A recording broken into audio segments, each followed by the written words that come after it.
அல்ஹம்துலில்லாஹி ரபில் ஆலமீன். அல்லாஹும்ம ஸல்லி அலா முஹம்மதின் வ ஆலி முஹம்மதின் வ பாரிக் வஸல்லிம் அலைஹி.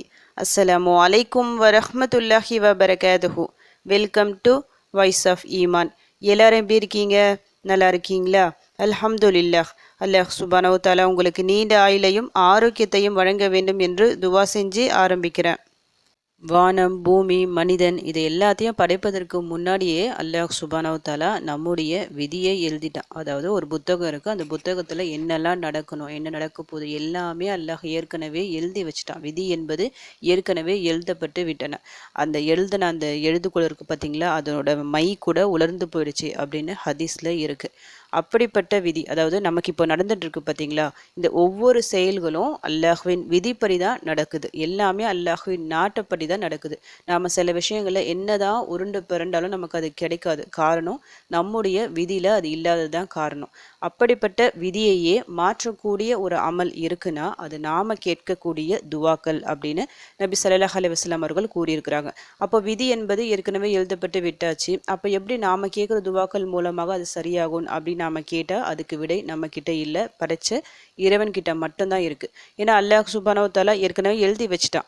அந்த புத்தகத்துல ஏதாவது ஒரு பக்கங்கள், சில பக்கங்கள் காலியாக கூட இருக்கலாம். ஏன்னா நமக்கு தெரியாது, அல்லாஹ் மட்டுமே அறிந்த ஒரு ரகசியம் அது.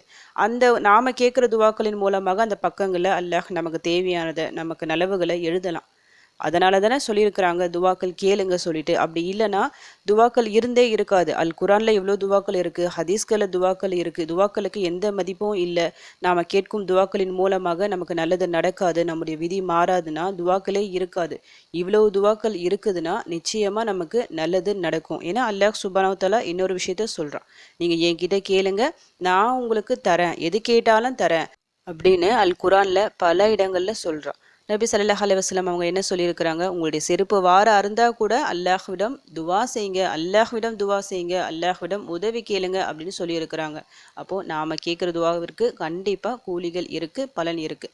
ஏன்னா அல்லாஹ் சுப்ஹானஹு வ தஆலா நாம் கேட்குற துவாக்களுக்கு 3 விதங்களில் பதில் தருவதாக நபி அவர்கள் கூறுகின்றார்கள்.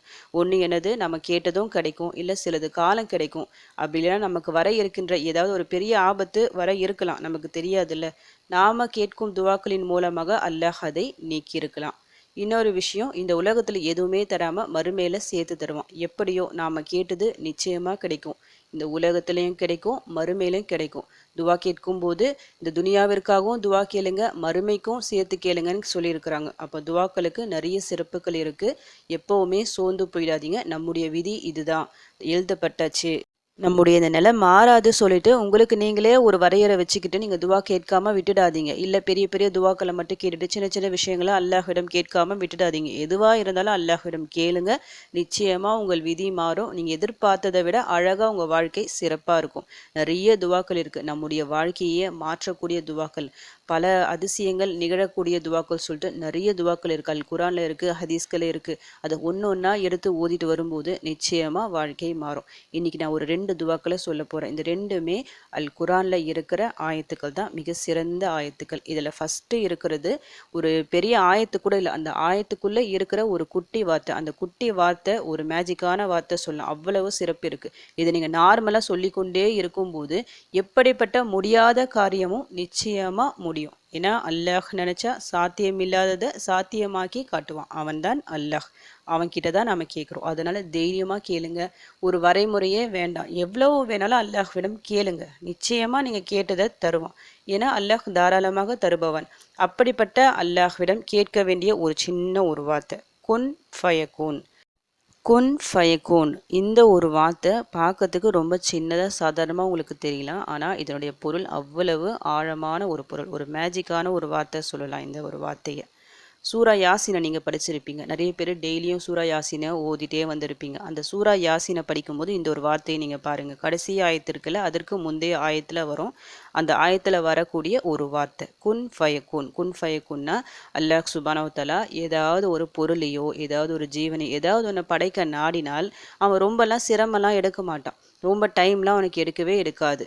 குன் குன் அப்படின்னா ஆகுக, இது அப்படியே ஆகிடணும், அவன் எப்படி நினச்சானோ அதே மாதிரி ஆகணும். அந்த ஒரு வார்த்தை தான் குன். அந்த ஒரு வார்த்தையை அவன் சொல்லுவான், உடனே அது ஆயிடுமா. அவ்வளவு பவர்ஃபுல்லான ஒரு வார்த்தை. இது எதை குறிக்கிறது? அல்லாஹ்வின் ஆற்றலை குறிக்கக்கூடிய ஒரு வார்த்தை. ஏன்னா அல்லாஹ் நினச்சா எது வேணாலும் முடியும். நம்மால கற்பனைக்கு எட்டாத ஒரு விஷயத்த கூட அவனால் ஈஸியாக தந்துட முடியும். சொர்க்கம் நரகம் எல்லாத்தையும் படித்து வச்சுருக்கான். அந்த சொர்க்கம் எப்படி இருக்கும் நமக்கு தெரியவே தெரியாது. நாமளாக ஒரு கற்பனை பண்ணி வச்சுருப்போம் பார்த்தீங்களா. நம்ம எப்படி ஒன்றாலும் பிரம்மாண்டமாக கற்பனை பண்ணலாம். அந்த கற்பனைக்கும் எட்டாத ஒரு வகையில் தான் அந்த சொர்க்கம் இருக்குமா. அவ்வளவு பிரம்மாண்டமாக இருக்குமா. அதை படைத்தவன் யார்? அல்லாஹ். அதை எப்படி அவன் படைச்சிருப்பான்? ரொம்ப சாதாரணமாக அவன் படைச்சிருப்பான். ரொம்ப மெனக்கெட்டுலாம் அவன் படைச்சே இருக்க மாட்டான். இப்போ நம்ம கண் எதிர்க்க பார்க்குறோம். இப்போ சொர்க்கம் நரகம் நம்ம பார்த்தது இல்லைல்ல. ஆனால் பூமியை நம்ம பார்த்துருக்குறோம். வானத்தில் இருக்கிற அந்த மேகக்கூட்டங்களை பார்க்குறோம். இதையே நம்ம ஆச்சரியமாக பார்க்குறோம். எவ்வளோ அழகாக இருக்குது, எவ்வளோ நுணுக்கமாக இதை படைச்சிருக்கான் சொல்லிட்டு. இதெல்லாம் ரொம்ப கஷ்டப்பட்டு படைச்சானா? அப்படிலாம் இல்லவே இல்லை. குன்னு சொல்லிட்டு ஒரு சின்ன ஒரு வார்த்தையை கொண்டு தான் எல்லாத்தையும் அவன் படைச்சான். அப்படிப்பட்ட அல்லாஹ்விடம் தான் நாம் கையேந்தி கொண்டு இருக்கிறோம். நம்முடைய இந்த ஒரு விஷயம் அவனை பொறுத்த வரைக்கும் ரொம்ப சாதாரண விஷயமா இருக்கும். நமக்கு ஒரு பெரிய விஷயமா இருக்கும், பெரிய காரியமாக இருக்கலாம். ஆனால் அல்லாஹ்வை பொறுத்த வரைக்கும் ஒரு நொடி கூட தேவையில்லை. நம்ம கண்ணை மூடி கண்ணை திறக்கிறதுக்குள்ளேயே அதை சால்வ் பண்ணிடுவான். அப்படிப்பட்ட இந்த ஒரு வார்த்தையை கொண்டு அவனோட உதவி தேடிக்கிட்டே இருங்க. எத்தனை முறை வேணும் அப்படிலாம் கணக்கே இல்லை. உங்கள் இஷ்டப்படி நீங்கள் ஓதுங்க. ஒரு 100, ஒரு 200, 300, 400, 500 சொல்லிட்டு உங்கள் இஷ்டப்படி இதை ஓதி உங்களுக்கு அந்த மனசில் எந்த நியத்து இருக்கோ அந்த நியத்தை வச்சு ஓதி துவா செய்யுங்க. நிச்சயமாக நீங்கள் கேட்டதை உடனடியாக தருவான்.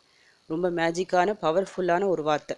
அடுத்து 2வது வார்த்தை. இந்த 2வது வார்த்தையை பொறுத்த வரைக்கும் இதுக்கு பின்னாடி ஒரு பெரிய ஒரு வரலாறு இருக்குது. இப்போ நார்மலாக கடல் ஓடிக்கிட்டே இருக்குது. இந்த கடல் அப்படியே 2ஆக பிளந்து ஒரு மலை போல் நின்றால் எப்படி இருக்கும்? கொஞ்சம் கூட ஒரு அந்த கேப்பில் கூட ஒரு சின்ன ஒரு தண்ணி, ஒரு சொட்டு தண்ணி கூட வராமல் நம்ம நடந்து போகிற அளவுக்கு 2 பகுதியாக அந்த கடல் பிரிஞ்சால் எப்படி இருக்கும்? அப்படிப்பட்ட ஒரு சம்பவம் நடந்தது. எப்போ நடந்தது? மூசா அலைஹிஸ்ஸலாம் அவர்களின் காலத்தில். ஃபிரௌனை பற்றி உங்களுக்கு தெரியும். ரொம்ப கொடிய ஒரு அரசனாக அவன் இருந்தான். மூசா அலைஹிஸ்ஸலாம் அவர்களுக்கு எதிராக இருந்தான். மூசா அலைஹிஸ்ஸலாம் அவங்க என்னவோ பண்ணி பார்த்தாங்க. அவங்களால வெல்லவே முடியல. அப்படியே ஒரு பலம் வாய்ந்த ஒரு படையாக, ஒரு அரசனாக அவன் இருந்தான். எல்லாருமே துரத்திட்டு வராங்க. மூசா அலைஹிஸ்ஸலாம் அவர்கள் ஏகத்துவ கொள்கையை சொல்கிறாங்களே, அது அவனுக்கு பிடிக்கல.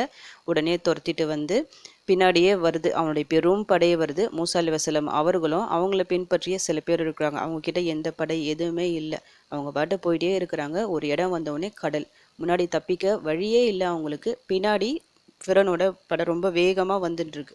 அப்போ என்ன பண்ணுறாங்க? மூசா அலைஹிஸ்ஸலாம் அவங்க கூட இருக்கிறவங்கலாம் சொல்கிறாங்க, அவ்வளோதான் நம்ம மாட்டிக்கிட்டோம், நம்மளால் தப்பவே முடியாதுன்ட்டு. அப்போ தான் இந்த ஒரு ஆயத்தை மூசா அலைஹிஸ்ஸலாம் அவர்கள் சொல்கிறாங்க. அதன்படி உடனடியாக வஹி வருது. அவங்க ஒரு கைத்தடி வச்சுருப்பாங்க. அந்த கைத்தடியால் அந்த கடலை கிட்ட ஒரு அடி அடிங்க அப்படின்னு சொல்லும்போது கடலை அடிக்கிறாங்க. கடல் அப்படியே 2ஆக பிளக்குது.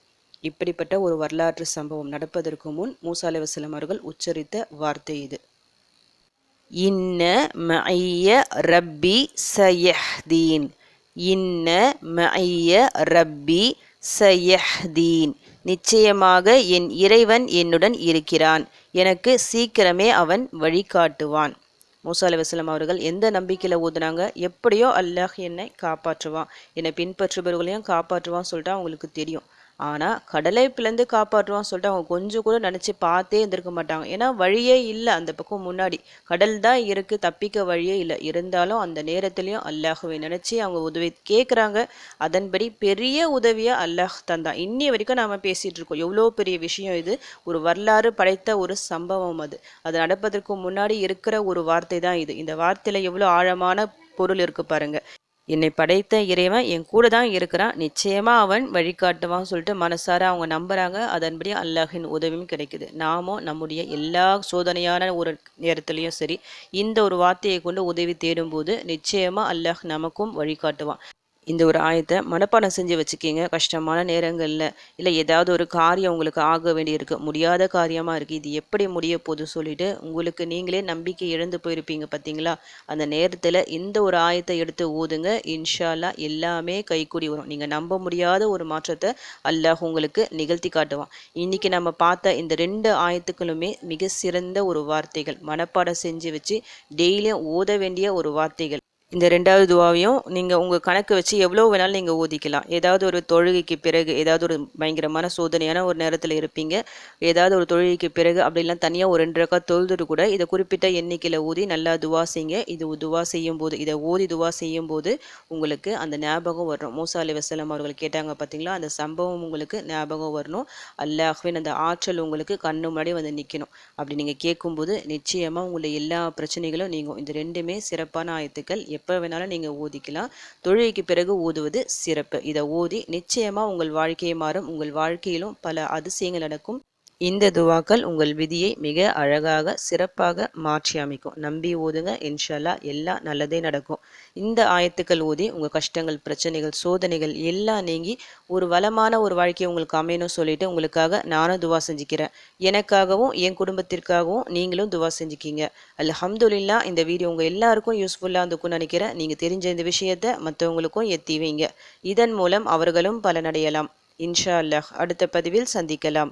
ஜஸக்கல்லாஹு கைரன் கசீரா. அஸ்ஸலாமு அலைக்கும் வரஹ்மத்துல்லாஹி வபரகாத்துஹு.